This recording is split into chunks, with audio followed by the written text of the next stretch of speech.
ప్రేమగల మా యేసయ్య, నీ వందనాలు, స్తుతులు, స్తోత్రాలు చెల్లిస్తున్నాం స్వామి. ఈ యొక్క సమయంలో ప్రభువా, మీరు మమ్మల్ని ఇక్కడికి తీసుకొచ్చినందుకు నీకు వందనాలు. నీ బిడ్డలందరిని బట్టి ప్రభువా, ఇక్కడ పరిచయం చేస్తున్న దైవజనులను బట్టి నేను నా హృదయపూర్వకముగా యేసుక్రీస్తు నామములో తండ్రి అయిన దేవునికి కృతజ్ఞతాస్తుతులు చెల్లిస్తున్నానయ్యా. స్తోత్రమయ్యా, స్తోత్రమయ్యా, స్తోత్రమయ్యా, స్తోత్రమయ్యా. ప్రభా, మీరు మనసులను మీరు ఆకర్షించినందుకు నీకు వందనాలు. యేసయ్యా ప్రభా, నీకు స్తోత్రమయ్యా. ప్రతి ఆలోచనను క్రీస్తుకు లోబడినట్లుగా చెరపట్టి వీరందరినీ నీ కొరకు పట్టమని అడుగుచున్నామయ్యా. ప్రభా, వాక్యం విరుచుండగా ఆత్మకార్యం జరిగించండి. లేఖనములు మాట్లాడుతున్నప్పుడు మన హృదయములు మండుచుండలేదా అని నీ వాక్యం సెలవిస్తున్నట్లుగా నీ వాక్యం వారందరి హృదయాలలో యేసు నామములో మండునుగా. ప్రభా, సహాయం చేసి కృప దయచేయండి. యేసయ్య, యోగ్యురాల్ని ఎన్నిక లేని దాన్నైనా నన్ను వాడుకోనండి. మీరు మాట్లాడండి. మాటలు బోరవలే పలకమని అడుగుచున్నామయ్యా. కృప దయచేయమని అడుగుచు. నాకు మాకు అందరికీ అర్థమవునట్లుగా సహాయం చేయమని, అర్థమవుతున్నట్లు చెప్పినట్లుగా కూడా నాకు కృప దయచేయమని అడుగుచు. నీ వందనాలు చెల్లిస్తూ ఏ సత్య పరిశుద్ధ నామములో అడిగి వేడుకొని ప్రార్థించుకుంది నామ తండ్రి. పేతురు రాసిన మొదటి పత్రిక 2వ అధ్యాయము 10వ వచనం చదువుదాం. ముందుగా దేవునికి, అదేవిధంగా నన్ను ఆహ్వానించిన దైవజనులకు, కూడి అయిన మీ అందరికీ కూడా ప్రభు నామములో నా యొక్క వందనాలు తెలియజేస్తున్నాను. పేతురు రాసిన మొదటి పత్రిక 2వ అధ్యాయము 10వ వచనం చదువుకుందామండి. ఓకే, 9వ వచనం చదువుకుందాం. అయితే మీరు చీకటిలో నుండి ఆశ్చర్యకరమైన తన వెలుగులోనికి మిమ్మును పిలిచిన వారి గుణాతిశయములను ప్రచురము చేయు నిమిత్తము ఏర్పరచబడిన వంశమును, రాజులైన యాజక సమూహమును, పరిశుద్ధ జనమును, దేవుని సొత్తైన ప్రజలునై ఉన్నారు. ప్రైజ్ లార్డ్, హల్లెలూయా. ఒకసారి అందరూ కలిసి చదువుదాం. అందరూ ఓపెన్ చేస్తారు కదా. Ready, 1 2 3 start.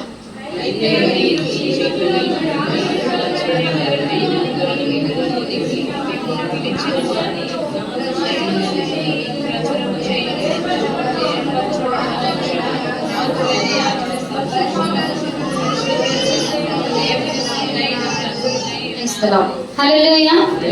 ఇప్పుడు అందరు ఇదే చూడండి. ఇంకా మీరు చూసి ఆన్సర్ చెప్పద్దు, ఇక్కడ చూసి ఆన్సర్ చెప్పండి. ఓకే, మిమ్మల్ని పిలిచిన వారి గుణాతిశయములను కదా. పిలిచినది ఎవరు చెప్పాలి? యేసుక్రీస్తు లేక దేవుడు. దేవుడు మనల్ని పిలిచారు. ఎక్కడి నుంచి పిలిచారు? చీకటిలో నుండి పిలిచారు. దేవుడు పిలవక ముందు మనం ఎక్కడున్నాము? అవునా కాదా? చీకటి అంటే పాపములో, పాప బ్రతుకులో మనము ఉన్నాము. దేవుడు మనల్ని ఎక్కడికి పిలిచాడు?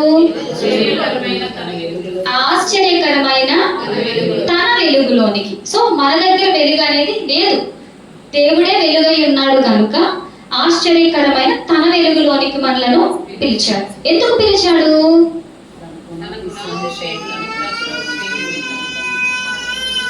పిలిచిన వారి అంటే దేవుని యొక్క గుణాతిశయములను ప్రచురము చేయు నిమిత్తము. ఓకే, ప్రచురము చేయుటకు దేవుని గుణాతిశయములు, గుణ అతిశయములు. ఓకే, గుణ ప్లస్ అతిశయములు ఏసంది అంతే, కరెక్ట్. ఓకే, గుణాతిశయములను ప్రచురము చేయు నిమిత్తము. ప్రచురం చేయుటకు కావలసిన అర్హతలు ఏంటండి? ఏర్పరచబడిన వంశమై ఉండాలి, రాజులైన యాజక సమూహమై ఉండాలి, పరిశుద్ధ జనమై ఉండాలి, దేవుని సొత్తైన ప్రజలై ఉండాలి. ప్రైజ్ ది లార్డ్, హల్లెలూయా. చీకటిలో ఉన్నాము, ఆశ్చర్యకరమైన తన వెలుగులోనికి మనల్ని పిలిచాడు. అంటే దేవుడు ఎక్కడున్నాడు? వెలుగులో ఉన్నాడు. మనల్ని ఎక్కడి నుంచి పిలిచాడు? చీకటిలోంచి పిలిచాడు. మీరు ఆ స్క్రిప్చర్ ని మీరు కళ్ళతో చూడాలి. మనం చీకటిలో ఉన్నాము, దేవుడు వెలుగులో ఉన్నాడు, మనలను వెలుగులోకి రమ్మని పిలిచాడు. ప్రైజ్ లార్డ్, హల్లెలూయా.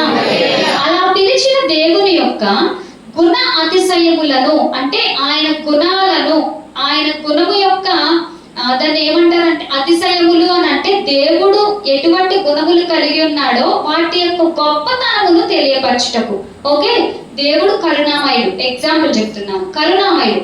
కరుణ యొక్క గొప్పతనము ఎంతో తెలియపరచుటకు, ప్రేమ యొక్క గొప్పతనం ఎంతో తెలియపరచుటకు, కనికరం యొక్క గొప్పతనము ఎంతో తెలియపరచుటకు, ఈ విధముగా తన గుణ అతిశయములను, గుణము యొక్క గొప్పతనములను తెలియపరచుటకు, ప్రచురం చేయుటకు, ప్రకటన చేయుటకు. ఓకే, మనల్ని ఏ విధంగా పిలిచాడు? ఏర్పరచబడిన వంశం. ఫస్ట్ది ఏర్పరచబడిన, ఏం చేసుకున్నాడు? మనలను ఏర్పాటు చేసుకున్నాడు.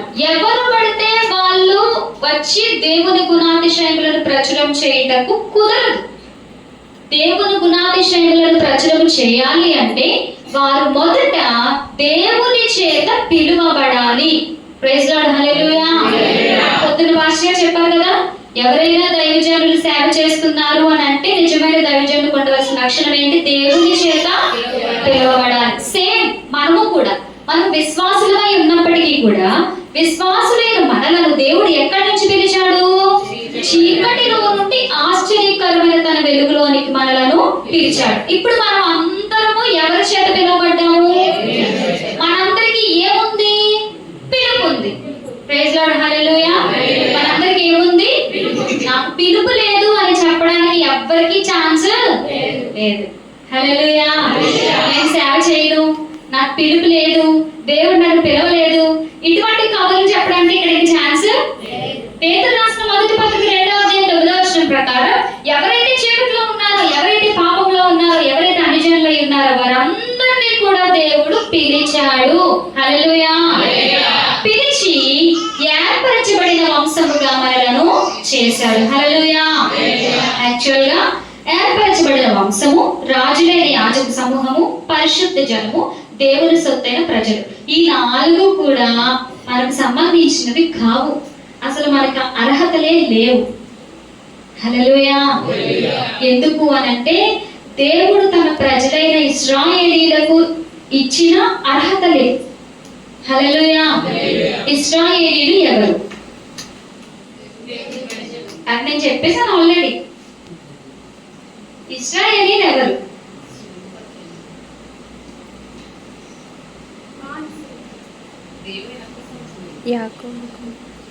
ఓకే, బ్రీడింగ్ నువ్వెవరు? మనిషివా? Okay, very good. ఇంకా ఇంకా ఏం చెప్తావు? పర్వాలేదు, మనిషివే. ఇంకా నువ్వెవరంటే ఏం చెప్తావు?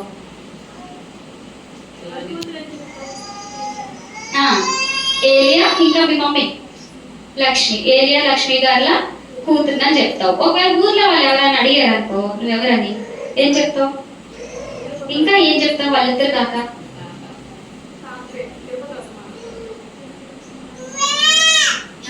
తిరుపతి గారి మనవరాలని చెప్తావు కదా. అంటే మీ ఇంటి పేరు ఏంటి? వెరీ గుడ్ కదా. ఇంటి పేరు నుంచి, తాత దగ్గర నుంచి, నాన్నలు వాళ్ళ దగ్గర నుంచి పిల్లలు కదా. ఎవరిని అడిగిన, ఇప్పుడు నన్ను అడిగినా నేను మీకు ఎలా తెలుసు అంటే నతలియా భాష అమ్మాయినే తెలుసు కదా. అవును కదా. సేమ్ అలాగే ఇశ్రాయేలీలు ఎవరు? ఇప్పుడు చెప్పండి. యాకోబు కుమారుడు. అంటే దేవుడు కన్నాడా? యాకోబు కుమారుడు. ఓకే, సో మీ క్లియరెన్స్ ఇవ్వడానికే నేను చేసుకొచ్చాను. హల్లెలూయా. ఫాస్ట్ గా అర్థం చేసుకోవడానికి ట్రై చేయండి. నేను చెప్పుకుంటూ పోతాను అంతే, మీకు పెద్ద ఎక్స్ప్లెనేషన్ ఏమి ఇవ్వదు. మనకి ఎందుకు సంబంధం లేదు అని అంటే అసలు మనం దేవునికి సంబంధించిన వారు కాదు, మనం చీకట్లో ఉన్నవారు. కానీ మనకు 4 ఉన్నతమైన బిరుదులను మనకి ఇచ్చాడు. మనము దేనికైతే అర్హత అంటే అర్హులము కాదో, దేనికి యోగ్యులము కాదో దానికి దేవుడు మనల్ని యోగ్యులుగా చేశాడు అని చెప్పుటకు నేను మీకు ఇది ఎక్స్ప్లెయిన్ చేస్తున్నాను. ఓకే, అందరికి అర్థమైంది కదా ఇక్కడ వరకు? దేవుని ప్రజలైన ఇశ్రాయేలీయుల్ని దేవుని ప్రజలు అని అనటకు కారణం ఏంటంటే దేవుడు తన స్వరూపమందు తన పోలిక చెప్పున ఎవరిని చేశారు? ఆదామును చేశారు. ఆదాముకి ఎంతమంది కుమారులు? ఇద్దరు కుమారులు మనకు తెలుసు, కయ్యను హేబేలు. హేబేలు చనిపోయిన తర్వాత హేబేలునకు ప్రతిగా దేవుడు ఎవరిని ఇచ్చాడు? షేతునిచ్చాడు కదా.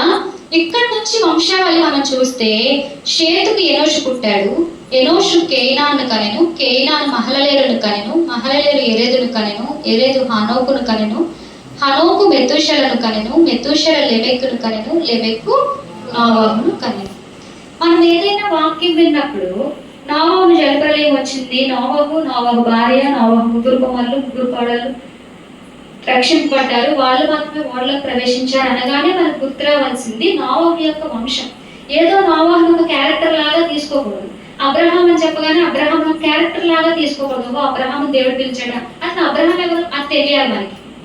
యోనా ఎవరు మనకు తెలియాలి. యోనా అంటే చేప కడుపులో ఉన్నాడు 3 దినాలు, ఇలా కాదు. అసలు వాళ్ళు ఎవరు, వారి పుట్టుపూర్వోత్తరాలు ఏంటనేది మనకు తెలియాలి. అప్పుడే మనం బైబిల్ కరెక్ట్ గా అర్థం చేసుకుంటున్నట్లు. ప్రైజ్ లార్డ్, హల్లెలూయా. నోవాహు దగ్గర వరకు వచ్చామంటే ఈ నోవాహే జలప్రలయం నుంచి రక్షించబడిన నోవాహు.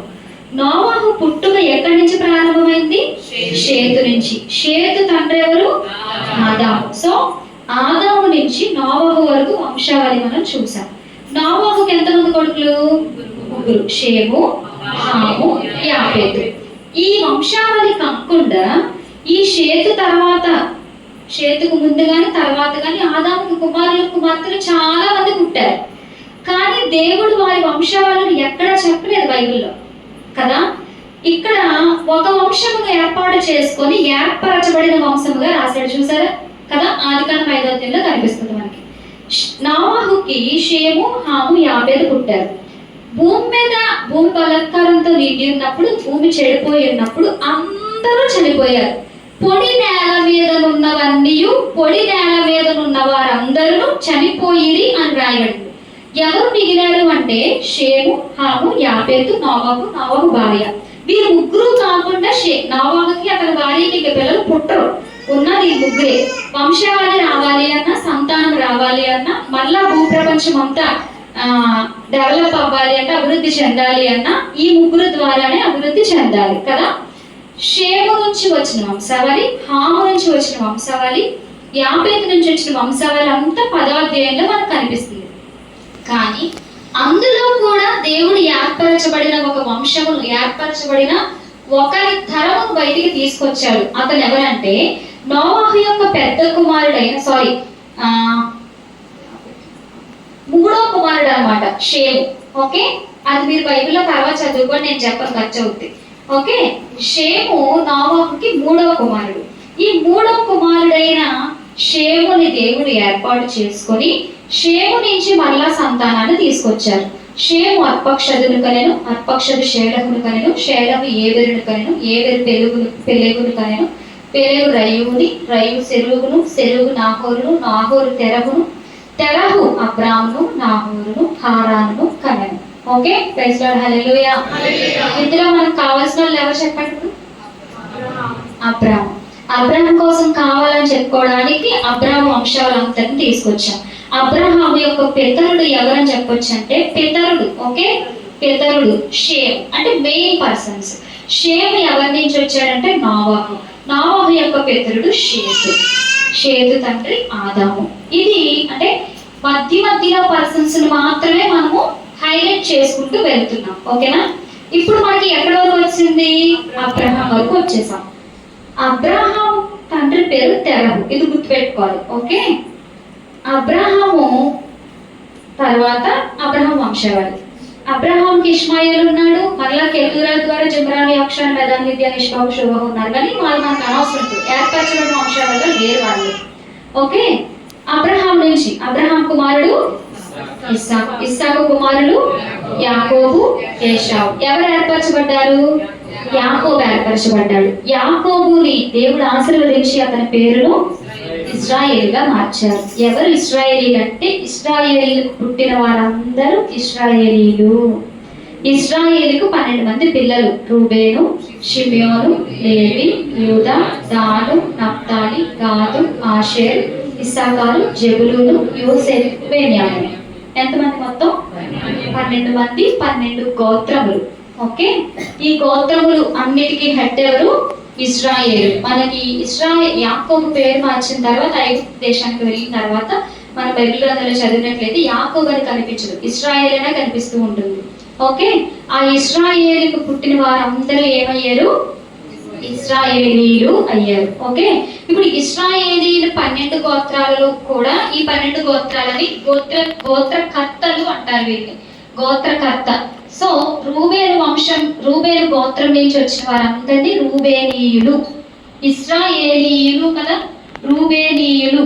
నెక్స్ట్ మీరు చెప్పండి, షిమ్యోనీయులు, లేవీయులు, యూదులు, దానీయులు, నఫ్తాలీయులు, గాదీయులు, ఆషేరీయులు, ఇస్సాకారీయులు, జెబులోనీయులు. యోసేపుకి మళ్ళా 2 విడిపోయాయి, మనష్షే ఎఫ్రాయిం. యోసేపు సీడ్ తీసేసి మనష్షే ఎఫ్రాయిం కలిపాడు.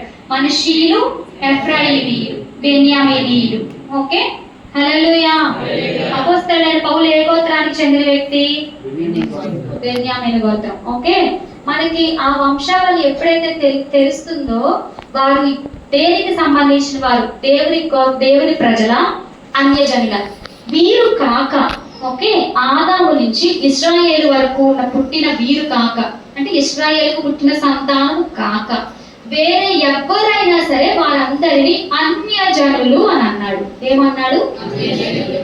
అన్య అంటే ఇతర, పర జనులు, అన్య జనులు, ఇతర జనులు. ఓకే, ఈ వంశావళిలో ఏర్పాటు చేయబడిన వంశములో లేని వారందరూ అన్యజనులే. ఇక మనము కూడా ఎవరివి? ఎందుకంటే మన నాన్న పేరు, మన తాత పేరే మనకు తెలుసు. వాళ్ళ నాన్న నుంచి పెదవుల తరాలు మనకి ఎవ్వరికి తెలియదు. కానీ యేసుక్రీస్తు ఉన్నారు చూసారు, యేసుక్రీస్తు వంశావళి రాయాలి అంటే ఆదాము నుంచి యేసుక్రీస్తు వంశం వరకు లైన్గా రాసేచ్చు. ఎందుకని? అది ఏ వంశము? మీకు అర్థం కాలేదు కదా. యేసుక్రీస్తు కొరకు చెప్పాలి అంటే, యేసుక్రీస్తు వంశం రాయాలి అంటే ఆదాము నుంచి యేసుక్రీస్తు వరకు వంశావళంతా లైన్గా రాసేయచ్చు. ఇక్కడ వరకు అబ్రాం వరకు మనం చూసాం కదా, ఇదంతా ఆదికాండంలో ఉంది. అబ్రాం నుంచి యేసుక్రీస్తు వరకు మత్తయి సువార్తలో 1వ అధ్యాయంలో ఉంది కదా. సో యేసుక్రీస్తు వరకు వంశాలు మొత్తం చెప్పేశారు. అదే వంశం ఇప్పుడు ఏర్పరచబడిన వంశం కదా. సో ఏర్పరచబడిన వంశం అనే బిరుదు మనకి చెందినది కాదు, మన అర్హులము కాదు, మన యోగ్యులము కాదు కదా. సెకండ్, రాజులైన యాజక సమూహం. ఒకసారి చూడండి, అక్కడ 2 సమూహాలు ఉన్నాయి, రాజులు, యాజకులు. యాజకులు ఎవరు అనంటే ఈ 12 గోత్రాల్లో దేవుడు ఒక గోత్రాన్ని ఎన్నిక చేసుకొని ఆ గోత్రానికి లేవీయులు. ఓకే, లేవి అనే గోత్రాన్ని దేవుడు ఎన్నిక చేసుకొని లేవి గోత్రంలో ఉన్న వారందరూ కూడా యాజక ధర్మమును నిర్వర్తించాలి, దేవుని పనిని చేయాలి, దేవుని మందిర పనిని చేయాలి. ఈ విధంగా దేవుడు ఎవరిని ఏర్పాటు చేశాడు? లేవి అనే గోత్రాన్ని ఏర్పాటు చేశాడు. ఇప్పుడు భాషలో మాట్లాడుకుంటే చర్చ్లో వాటర్ బాటిల్ తీయడానికి కూడా ఈ గోత్రాలు ఏవి పనికిరారు. అర్థమైందా? చర్చ్లో వాటర్ బాటిల్ తీయడానికి కూడా ఈ గోత్రాలు ఏవి పనికిరారు. ఎవరు తీయాలి అంటే లేవీయులే తీయాలి. చర్చినా బతికినా లేవీయులే తీయాలి. ఓకే, ఎవడైనా లోపల మందిరంలో చచ్చిపోతే ఆయన లాగడం కూడా వచ్చి లేవీయుడే లాగాలి. ఇంకొకడు గుమ్మం తొక్కాడంటే ఆడ చచ్చిపోతాడంటే. ఓకే, ఈ విధంగా మీకు అర్హత లేదు, మీకు యోగ్యత లేదు, మీరు బయటకు పొండి అని చెప్పి మొత్తం వీళ్ళందరినీ బయటకు తోలేసి వీళ్ళు మాత్రం ఏర్పాటు చేశాడు దేవుడు. లేవీయులు లేకుండా ఎవరు ప్రవేశించడానికి వీళ్ళు లేదని చెప్పేశారు. వాళ్ళు యాజకులు కదా. నెక్స్ట్ ఇంకొకరు ఎవరు? రాజులు. రాజులైన యాజక సమూహం అన్నాం కదా. రాజులు యూదా గోత్రాన్ని దేవుడు ఏర్పాటు చేసుకుని యూదా గోత్రపు కొదమ సింహము. యూదా తన గోత్రానికి కొదమ సింహం వలె అతడు లేచును, యూదా నా రాజదండము అని మాట్లాడాడు కదా. యూదా రాజదండం అయినప్పుడు యూదా గోత్రాన్ని దేవుడు ఏర్పాటు చేసుకుని యూదా గోత్రం నుంచి రాజులను తీసుకొచ్చాడు. దావీదు, రాజైన దావీదు యూదా గోత్రానికి చెందిన వ్యక్తి. దావీదు నుంచి సొలొమోన్, రెహబాం, అబియాం, ఆసా, ఈ విధంగా లాస్ట్ రాజు వరకు కూడా అందరూ యూదా రాజ్యాన్ని పరిపాలన చేశారు.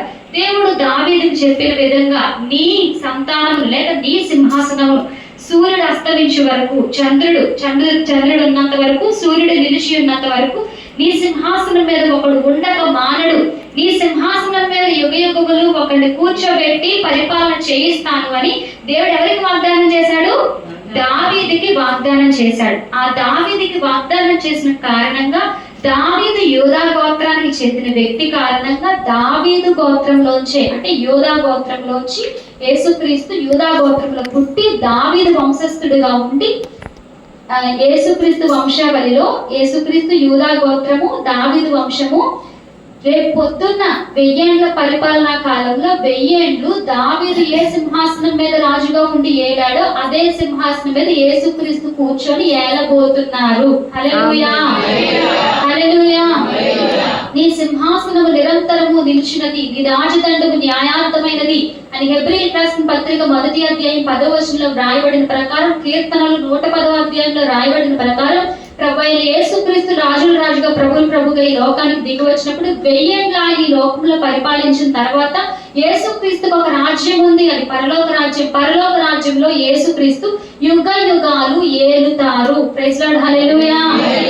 సో మనము రాజగోత్రానికి సంబంధించిన వారం కాదు, లేవీ గోత్రానికి సంబంధించిన వారము కాదు. అంటే మనం రాజులము కాదు, యాజకులము కాదు కదా. నెక్స్ట్, పరిశుద్ధ జనం. దేవుడు మీరు ఏం చెప్పాడంటే, ఏర్పాటు చేయబడిన వంశం అంతటిని తీసుకొని ద్వితీయోపదేశకాండము 7వ అధ్యాయము 7వ వచనం ప్రకారము, నిన్ను నా స్వకీయ జనముగా నేను ఏర్పాటు చేసుకున్నాను అని ఇశ్రాయేలుతో దేవుడు చెప్పినట్లుగా మనం చూస్తున్నాం. రెఫరెన్స్ నోట్ చేసుకోండి. ద్వితీయోపదేశకాండము 7వ అధ్యాయము 7వ వచనము ఒకసారి చదివేయండి, లేదంటే ఎవరైనా ఫాస్ట్గా. చక్కగా నిద్ర వస్తుంది, కొంతమందికి స్లోగా వెళ్తుంది కదా వాక్యం. 6వ వచనం, నీవు నీ దేవుడైన యెహోవాకు ప్రతిష్ఠిత జనము. 7:6 ద్వితీయోపదేశకాండం. నీ దేవుడైన యెహోవా భూమి మీద ఉన్న సమస్త జనముల కంటే నిన్ను ఎక్కువగా ఎంచి నిన్ను తనకు స్వకీయ జనముగా ఏర్పరచుకొనెను. సరిపోయి దొరికిందా అందరికి? స్వకీయ జనము అంటే అర్థం ఏమిటి? సొంత ప్రజలు. సో దేవుని ప్రజలు అని మనం ఎందుకు చెప్తున్నామంటే, ఇశ్రాయేల్ ప్రజలు దేవుడు ఏర్పాటు చేసుకొని ఏర్పరచబడిన వంశముల వారి నుంచి నిన్ను నేను నా సొంత ప్రజగా అంగీకరిస్తున్నానని చెప్పి వారికి ఒక గుర్తునిచ్చాడు. అబ్రహాము ఉన్నప్పుడే అబ్రహాంతో దేవుడు చెప్పాడు, మీ వంశములలో ప్రతి పురుషులు తమ గోప్యాంగ చర్మమున సున్నతి పొందవలెను. ఎవరైతే సున్నతి పొందరో వారు ఇశ్రాయేలులోంచి కొట్టివేయబడతారు, వారి జనాభా లెక్కల్లో ఉండరు, వాళ్ళని పాలెములో ఉంచము, పాలెము వెలుపలకి వాళ్ళని తోలివేస్తాము, వెలివేయబడతారు. ఈ విధంగా దేవుడు వారికి ఒక సూచన ఇచ్చి తన ప్రజలందరూ కూడా సున్నతి పొందాలని వారికి గుర్తును అనుగ్రహించి ఉన్నారు. హల్లెలూయా. పరిశుద్ధ జనంగా వారిని ఉంచారు. ఎవరైతే సున్నతి పొందారో వారు మాత్రమే పరిశుద్ధ జనముగా కనాను దేశంలోకి ప్రవేశిస్తారు. సో మనకి పరిశుద్ధ జనం అనిపించుకునే అర్హత మనకి లేదు, ఎందుకంటే మనం ఏం పొందలేదు? సున్నతి పొందలేదు. లాస్ట్ ఏంటి? పరిశుద్ధ జనము దేవుని సొత్తైన ప్రజ. ఇశ్రాయేలీయులు దేవుని సొత్తైన ప్రజలు కదా. ఆయన తన సొత్తుగా వాళ్ళు చేసుకున్నాడు. ఎప్పుడైతే వారు సున్నతి పొందారో అప్పటి నుంచి వాళ్ళు దేవుని ప్రజలు, ఇంకా దేవుని సొంత ప్రజలు. ఆయన సొత్తు. ఆయన ఏమైనా చేస్తాడు, అయితే వారిని నష్టం కలుగు చేస్తాడు, లేకపోతే వారికి మేలునిస్తాడు. అయితే శత్రువుల చేతికి అప్పగించేస్తాడు, లేదంటే తిరిగి తీసుకొచ్చి ఇశ్రాయేల్ దేశానికి స్వాస్థ్యంగా ఇస్తాడు. హల్లెలూయా. ఇప్పుడు ఇశ్రాయేల్ దేశం అంత పెద్ద, అంత ఉన్నతమైన మంచి స్ట్రాంగ్ కంట్రీగా ఉండడానికి కారణం ఏంటంటే, వారి దేవుడు, మా దేవుడు దేవుడైన యెహోవా. మీరు ఎవ్వరు పనికిరారు అన్నట్టు చాలా చిన్న చూపు చూస్తారు మనం. వారికి అన్ని జనులు అంటే కుక్కలతో సమానం. ఎగ్జాంపుల్ మన అందరికి తెలుసు. కనాను స్త్రీ యేసు ప్రభు దగ్గరికి వచ్చి నా కుమార్తెకు దయ్యం పట్టిన స్వస్థపరచమని అడిగితే యేసుక్రీస్తు ఏం చెప్పారు? పిల్లలతో నా రొట్టె ముక్కలు కుక్క పిల్లలకు వేడి యుక్తం కాదు, నేను స్వస్థపరచనని చెప్పాడు. అంటే పిల్లలు తినే రొట్టె ముక్కలు అంటే ఇశ్రాయేలీయులు తినే రొట్టె ముక్కలు నేను కుక్క పిల్లలకి ఎందుకు వేస్తాను అంటే, అన్ని జనులను ఎవరితో పోల్చారు అక్కడ? కుక్కలు. ప్రైజ్ లార్డ్, హల్లెలూయా. కనాను స్త్రీ అంటే అన్ని జనురాలు. హాము కుమారుడు కనాను. ఓకే, కనాను అని ఎందుకు శపించబడ్డాడు అని అంటే, నోవాహు వస్త్రం లేకుండా పడుకొని ఉన్నప్పుడు హాము వచ్చి చూస్తాడు.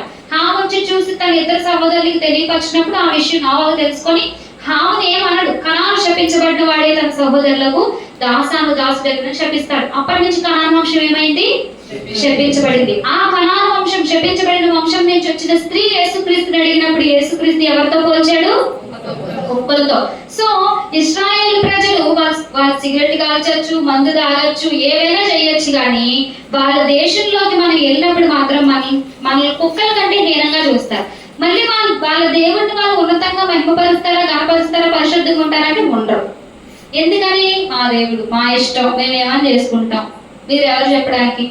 మా పిల్లలు సపోజ్ మీ తల్లిదండ్రులు మీరు తప్పు చేశారనుకోండి, మీ పేరెంట్స్ ఏమంటారు?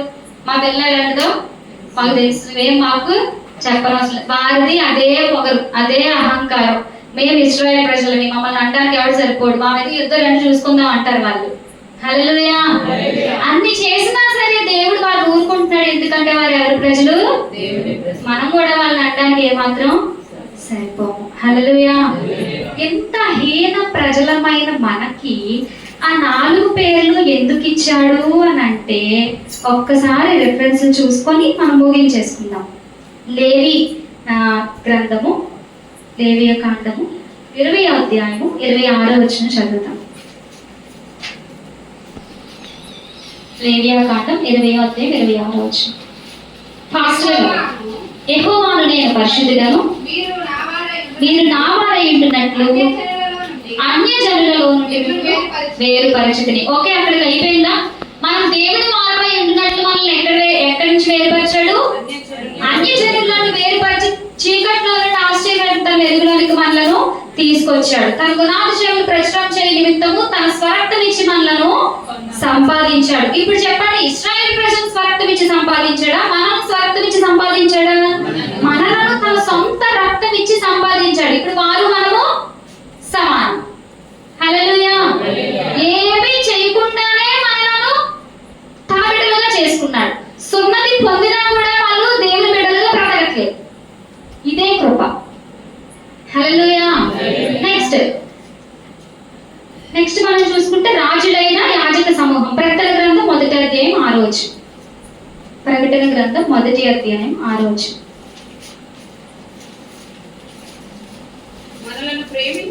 మనలను ప్రేమించుచు తన రక్తము వలన మన పాపముల నుండి మనలను విడిపించిన వానికి మహిమయు ప్రభావమును యుగయుగములు కలుగును గాక. ఆమేన్. ఆయన మనలను తన తండ్రి యొక్క దేవునికి ఒక రాజ్యముగాను యాజకులముగాను చేసెను. హల్లెలూయా. అందరూ గట్టిగా చెప్తాం హల్లెలూయా. మనము ఏర్పరచబడిన వంశము కాదు, రాజులైన యాజక సమూహము కాదు, రాజవంశానికి చెందిన వారము కాదు, యాజక వంశానికి చెందిన వారము కాదు, కానీ మనలను ప్రేమించి తన రక్తము వలన మనలను ఏం చేశాడు? ఆయన మన పాపములన్నిటి నుంచి మనల్ని విడిపించి మనలనే ఒక రాజ్యముగా, మనలనే యాజకులుగా చేశాడు. హల్లెలూయా. ఇప్పుడు మనం ఎందులోకి వచ్చేసాము? ఏర్పరచబడిన వంశంలోకి వచ్చేసాము, రాజులైన యాజక సమూహంలోకి వచ్చేసాం కదా. ఇప్పుడు యాజకులు చేసే పనులు మనం చేయాలా, చేయకూడదా? రాజ్యములో రాజులు అధికారులు చేసే పని మనం చేయాలా, చేయకూడదా? చెయ్యాలి. అయితే రాజ్యము అనేది ఈ లోక సంబంధమైన రాజ్యము కాదు, కానీ అది పరలోక రాజ్యం. పరలోక రాజ్యం ఎక్కడ ఉంది?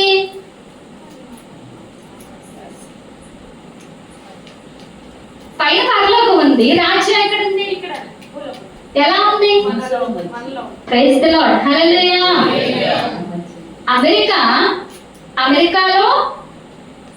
అమెరికా నుంచి మనకి ఏం జరుగుతుంది? పరిపాలన జరుగుతుంది. మొత్తం దేశాలన్నిటికీ హెడ్ అమెరికా.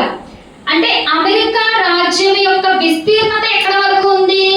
ఇండియా వరకు ఉంది కదా.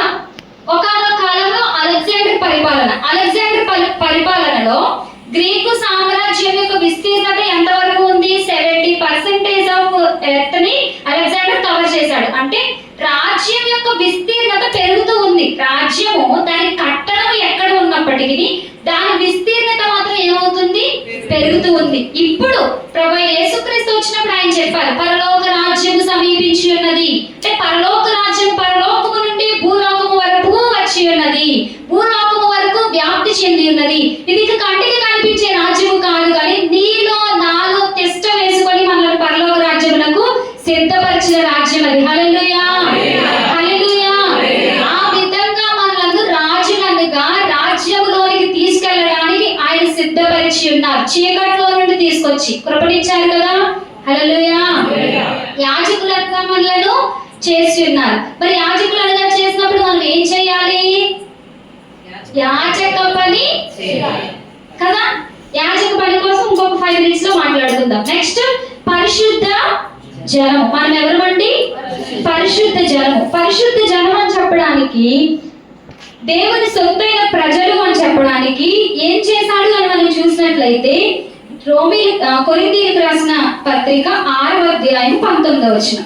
కొరింథీయులకు రాసిన మొదటి పత్రిక 6వ అధ్యాయము 19-20. మీ దేహము దేవుని వల్ల మీకు అనుగ్రహింపబడి మీరు పరిశుద్ధాత్మక ఆలయమైనదని మీరు ఎరుగరా? మీరు అందరూ కలిసి చదవాలి. మీరు మీ సొత్తు కారు, విలువ పెట్టి కొనబడిన వారు కనుక మీ దేహంతో దేవుని మహిమపరచుడి. మనం పరిశుద్ధ జనము అని చెప్పుటకు, మనల్ని పరిశుద్ధులుగా చేయుటకు ప్రభువైన యేసుక్రీస్తు కలువరి శిలువలో మరణించి మనందరినీ పరిశుద్ధులుగా చేసి ఉన్నారు. దీనికి రెఫరెన్స్ కోడ్, చాలా రెఫరెన్సెస్ కోడ్ చేయొచ్చు, కానీ టైం లేదు కాబట్టి నేను చెప్పట్లేదు.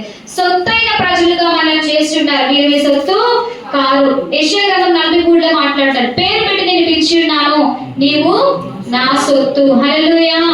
ఇశ్రాయేలు ప్రజలకి 43వ అధ్యాయంలో చెప్తే, అన్ని జనులమైన మనకి కొరింథీయులకు రాసిన పత్రికలో చెప్పి ఉన్నాడు, నీవు నా సొత్తు. మనం ఎవరి సొత్తైన ప్రజలము? దేవుని సొత్తైన ప్రజలం. ఇప్పుడు యాజక ఈ లోకంలో ఉండగా యాజక ధర్మమును మనం అనుసరించాలి కదా. ఏర్పరచబడ్డాము, పరిశుద్ధ జనముగా ఉన్నాము, దేవుని సొత్తైన ప్రజగా ఉన్నాము. చేయవలసిన పని ఏంటంటే యాజక ధర్మమును అనుసరించాలి. యాజక ధర్మం ఏంటో మనం ఒకసారి చూసుకుందాం. లేవి సంఖ్యాకాండము 8వ అధ్యాయము 23-26 వచనాలు చదువుతాం.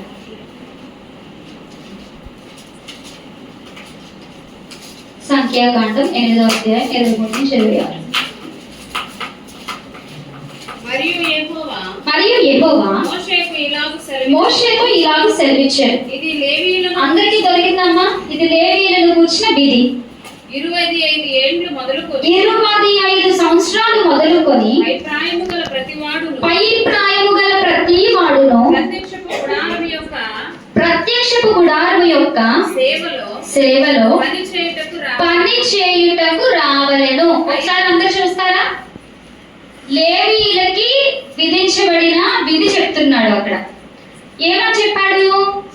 25 సంవత్సరాలు మొదలుకొని పై ప్రాయము గల ప్రతి వాడు ప్రత్యక్ష గుడారము యొక్క సేవలో ఏం చేయటకు రావాలి? అప్పుడు ప్రత్యక్ష గుడారము ఇప్పుడు దేవుని మందిరం. హల్లెలూయా, హల్లెలూయా. ప్రత్యక్ష గుడారము నియమముల ప్రకారము వారికొక ఏజ్ పెట్టాడు.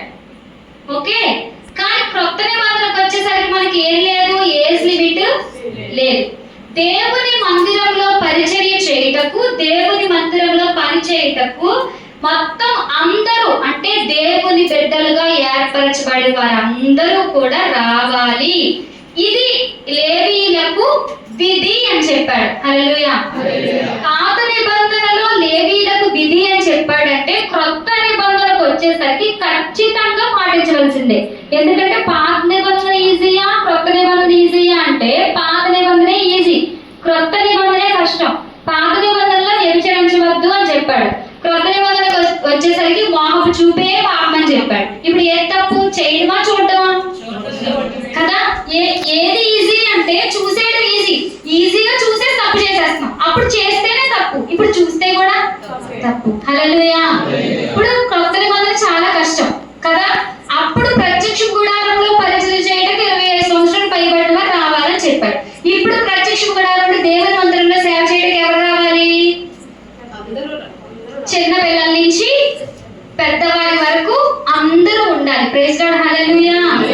తర్వాత 25వ వచనం. అయితే 50 ఏళ్ల వయసు పొందిన పిమ్మట వారు ఆ పని మాని ఊరకుండవలెను.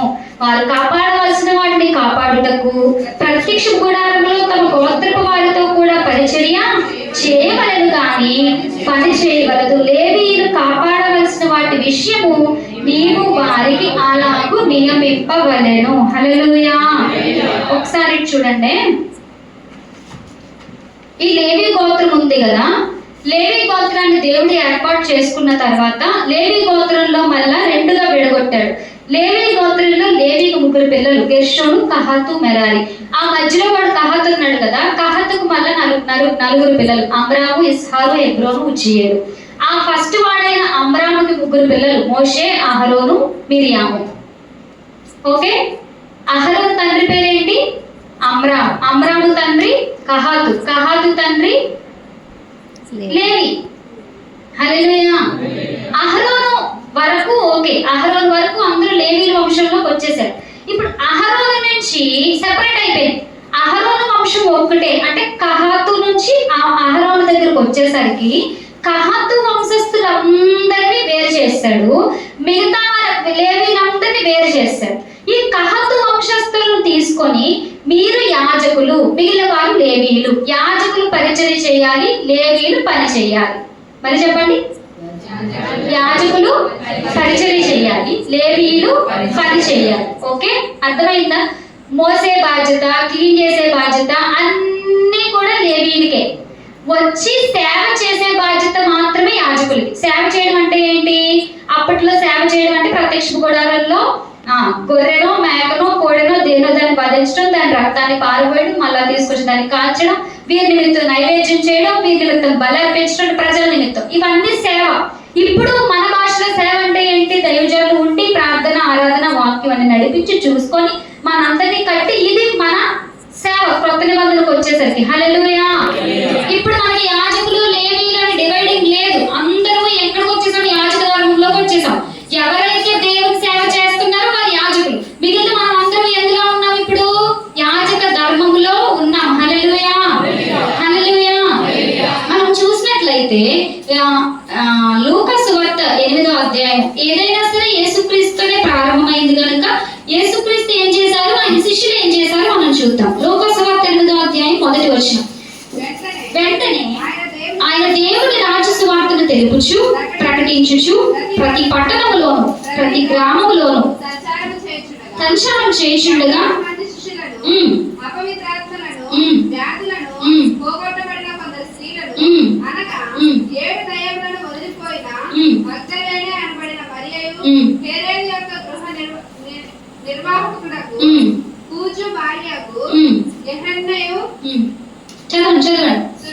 సూసన్నయు ఆయనతో కూడా ఉండేది. వీరును ఇతరుల అనేకులను తమకు కలిగిన ఆస్తితో వారికి ఉపచారం చేయించు వచ్చేది. ఇది చూడండి, ఇప్పుడు సువార్త ప్రకటించింది ఎవరు?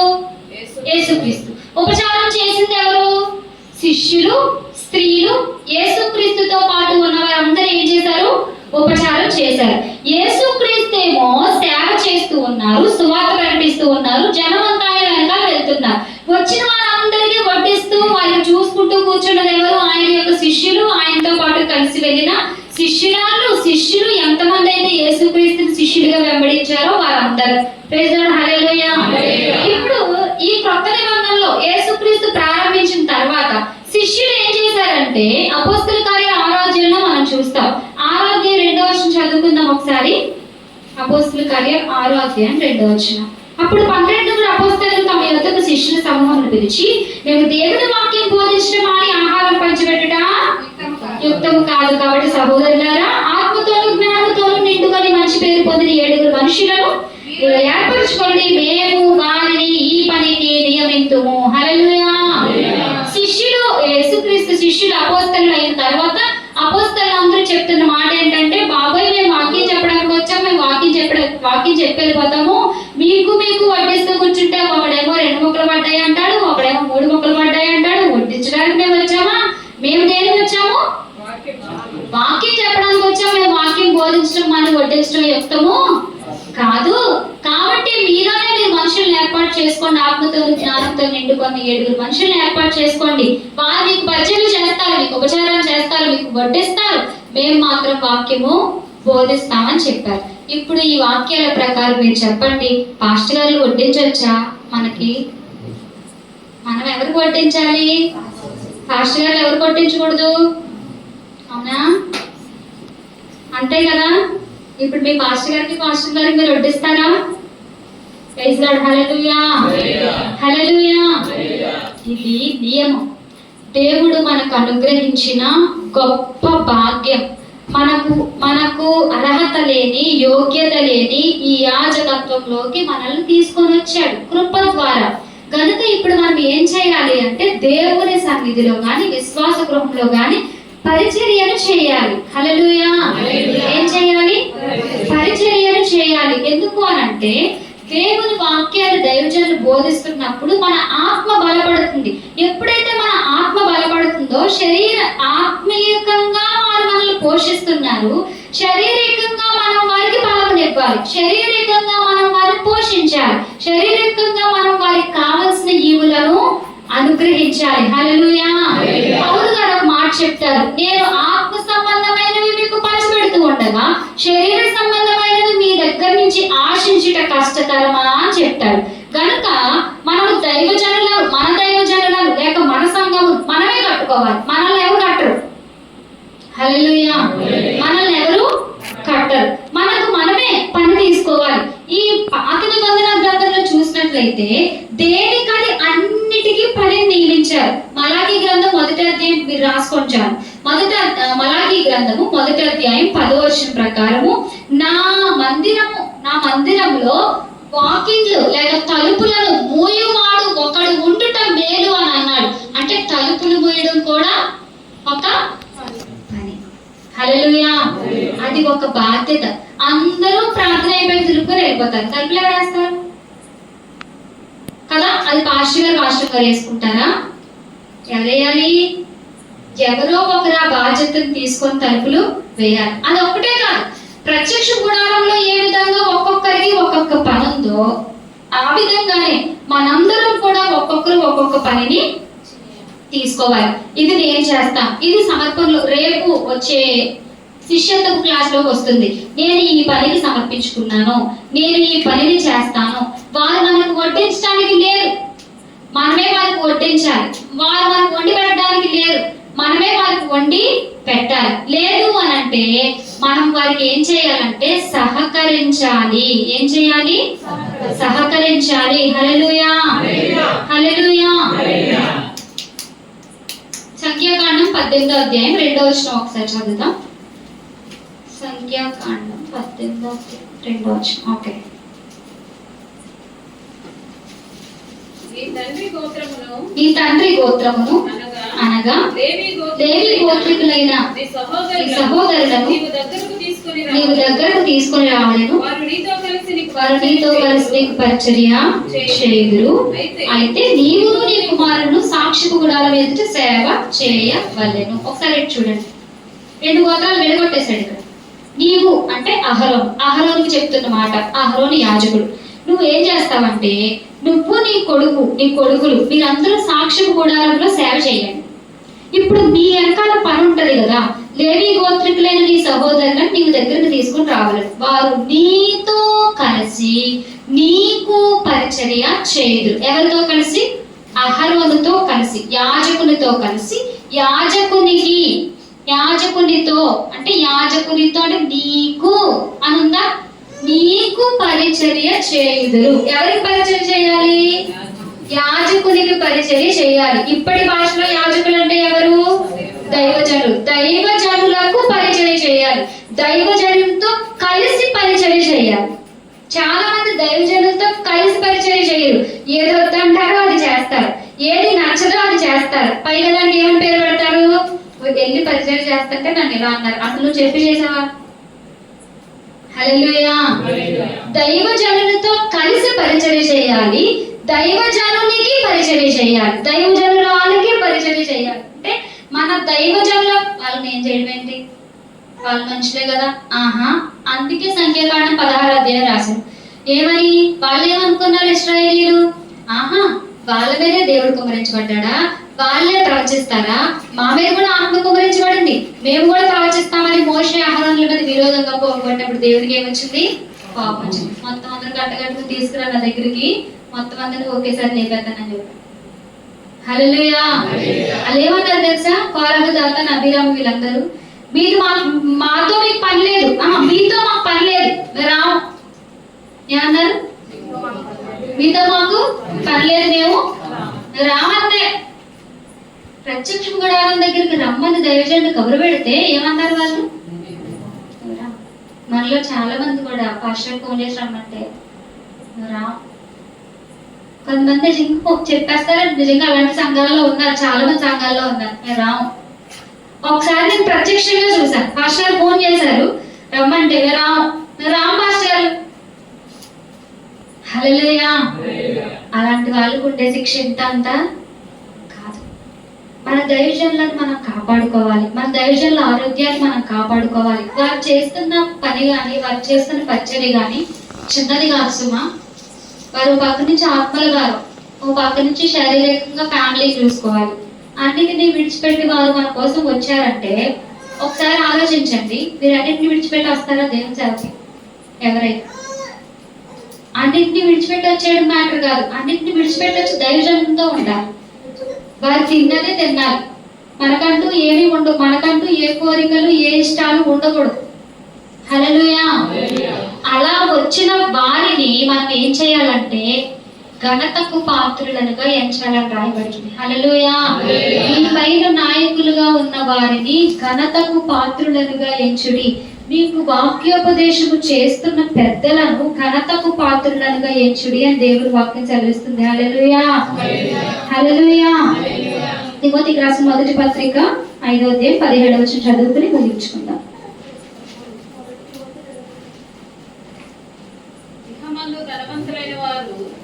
తిమోతికి రాసిన మొదటి పత్రిక 5వ అధ్యాయం 17వ వచనం. బాగుగా పాలన చేయి పెద్దలను విశేషముగా వాక్యమందును ఉపదేశమందును ప్రయాసపడు వారిని రెట్టింపు సన్మానమునకు పాత్రులనుగా ఎంచవలెను. హల్లెలూయా. ఎవరిని రెట్టింపు సన్మానమునకు పాత్రులుగా ఎంచాలి? బాగుగా పాలన చేయు పెద్దలు. మనందరినీ పాలిస్తున్నారు ఎవరు?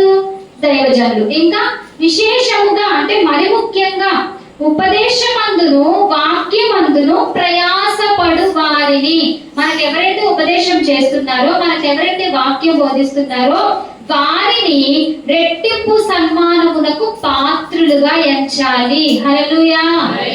హల్లెలూయా. దైవజనుల్ని ఎంత గౌరవిస్తామో దైవజనుల పిల్లలను కూడా అంత గౌరవించాలి. దైవజనుల పిల్లల్ని ఎంత బాగా చూసుకుంటామో దైవజనులు కూడా అంత బాగా చూసుకోవాలి. హల్లెలూయా. వారు వీరు వేరు కాదు. దైవజనుడిని దేవుడు పిలిచాడు అంటే వారి వంశం అంతటినీ దేవుడు పిలిచాడని అర్థం. మీకు ఇంకో వాక్యం చెప్పనా, మీరందరూ దైవజనుడికి రక్త సంబంధులై ఉన్నారు. అహరోను యొక్క రక్త సంబంధులు అందరినీ కూడా అహరోనుతో కలిసి పరిచర్య చేయడానికి, అహరోనికి పరిచర్య చేయడానికి దేవుడు నియమించాడు. ఇంకొకరు ఎవరికి ఛాన్స్ ఇవ్వలేదు. మీకు మంచి ఛాన్స్, మీ దైవజనుడికి మీరు పరిచర్య చేయడానికి, మీ మందిరంలో మీరు పరిచర్య చేయడానికి, మీ మందిరాన్ని మీరు డెవలప్ చేసుకోవడానికి, అనేక ఆత్మను తీసుకొచ్చి ఇక్కడ కూర్చోబెట్టడానికి మీరే బాధ్యత. హల్లెలూయా. మంచి ఛాన్స్ మీ చేతిలో ఉంది, అసలు ఛాన్స్ వదులుకోవద్దు. చాలా మంది రక్త సంబంధులు వారి దగ్గర ఉండరు, కానీ మీరు యోగ్యులు, మీరు అర్హులు. దేవుడు మిమ్మల్ని యోగ్యులుగా అర్హులుగా చేసి యాజక సమూహంలో నిలబెట్టి ప్రత్యేకించి మీకు ఒక దైవజనులు ఇచ్చాడు. హల్లెలూయా. అందరూ విశ్వాసులకే బోధిస్తారు, విశ్వాసులే వాళ్ళు వచ్చి పరిచయం చేస్తారు, కానీ మీరు రక్త సంబంధంలో ఇంటి మీ దైవజనులకు పరిచయం చేస్తున్నారు. చూడండి ఎంత భాగ్యం. చాలా మంది ఏమంటారంటే మా పిన్నే కదా, మా పెద్దమ్మే కదా, మా అత్తయ్య కదా, మా బాబాయ్ కదా, మా అన్నయ్య కదా, మా బాబాయ్ కదా, మా పెద్దనాన్నే కదా. No no no no no no. వాళ్ళు రక్త సంబంధులే, కానీ దేవుడు నిన్ను ఎలా నియమించాడు? వారికి పరిచారకులుగా నియమించాడు. హల్లెలూయా. ఎలా నియమించాడు? పరిచారకులుగా నియమించాడు. నేను నాకేం పని అసలు చేయడానికి అనుకున్నావో పట్టుకెళ్ళిపోతే ఈ గుంపులోకి రారు. ఈ గుంపులోకి యాజక సమూహంలో లేరనుకో, ప్రీస్ట్హుడ్ లో లేరనుకో, వారు ఎక్కడికి వెళ్ళరు? యాజక సమూహంలో లేకపోతే వెలుగులోనికి రానట్టు. వెలుగులోనికి రాకపోతే ఎక్కడికి వెళ్ళలేనట్టు. అంతే. రాజులలోకి రాకపోతే, రాజుల్లో ఉండకపోతే, నేను రాజులుగా నేను ఎలా ఉంటాను, నేను లోకంలో ఉంటానంటే వెలుగులోకి రాలేనట్టు. ఎక్కడికి వెళ్ళినట్టు? చీకట్లోకి వెళ్ళిపోయినట్టు, నరకానికి వెళ్ళిపోయినట్టు. హల్లెలూయా, హల్లెలూయా. వాక్య ప్రకారము మనం చేయవలసింది ఏంటి అంటే, ఖచ్చితంగా మనం యాజక ధర్మంలో ఉన్న మన దైవజనులకు, మనల్ని నడిపిస్తున్న వారికి, మనకు వాక్యం బోధిస్తున్న వారికి మనం ఏం చేయాలి? చెప్పండి, ఏం చేయాలి? గట్టి చెప్పాలి అందరూ. ఏం చేయాలి? పరిచర్య చేయాలి. భారం అనుకోనకూడదు, కష్టం అనుకోనకూడదు. నిజం చెప్పనా, మీరు అందరూ సపోర్ట్ గా ఉండి దైవజనం నిలబెట్టి, పాస్టర్ వెనక మేము ఉన్నామండి, మీరు చేయండి. లేకపోతే మీకు బంధువులు అనిపిస్తే, అదే ఆమె ఉన్నామని, మీరు చేయండి అని, సువార్తకి వెళ్దామని, ఎలా చేద్దామని, ఇలా చేద్దామని, యూత్ మీటింగ్ కండక్ట్ చేద్దాం, బైబిల్ క్విజ్లు కండక్ట్ చేద్దాం, ఈ విధంగా మీరు కానీ రెడీగా ఉన్నట్లయితే మొత్తం నెల్లూరు డిస్ట్రిక్ట్ అంతా కదిలిపోతుంది. మీరు చాలు. హల్లెలూయా, హల్లెలూయా. సేవకులకి సహకారం లేకపోతే వాళ్ళు బయటికి వెళ్ళలేరు, ఇంట్లో పని చేసుకోలేరు. తెలుసా మీకు? బయటికి వెళ్ళి ఇంట్లో పని చేసుకోవడం చాలా కష్టం. వాక్యం చెప్పడం మరీ కష్టం. 1 గంట నిలబడి వాక్యం చెప్తే దైవజనులు లోపల ఉన్న ఎనర్జీ, అటు ఆత్మలో వారు ఏం చేయాలంటే, మీరు కేవలం వినడమే చేస్తారు. చెప్పే వాళ్ళు మాత్రం అక్కడి నుంచి రావాలి, ఇక్కడి నుంచి అందించాలి. 2 పనులు. ఓకేనా? దేవుడు ఆపేమంటే ఆపేయాలి, ఆయన చెప్పమంటే చెప్పాలి. మనం టైం చూసుకుంటాం, వాళ్ళు టైం చూడరు, వాళ్ళకి టైం తెలియదు. ఎందుకంటే దేవుడు అక్కడ ఏం చేస్తున్నాడు? మాట్లాడుతూ నువ్వు చెప్పు, వాళ్ళు వింటారు, లేకపోతే లేదు, నువ్వు మాత్రం చెప్పు. ఇటు కనెక్షన్ ఉండాలి, మీతో కనెక్షన్ ఉండాలి. రెండింటి మధ్యలో దైవజనుడు నలిగిపోతూ ఉంటాడు. ఈ లోపు శరీరం సహకరిస్తుందా? శరీరం సహకరించదు. అయిపోయిన తర్వాత అప్పుడు ఆత్మలో ఉండి మాట్లాడతారు కనుక మంచి ఎనర్జెటిక్ గా మాట్లాడతారు.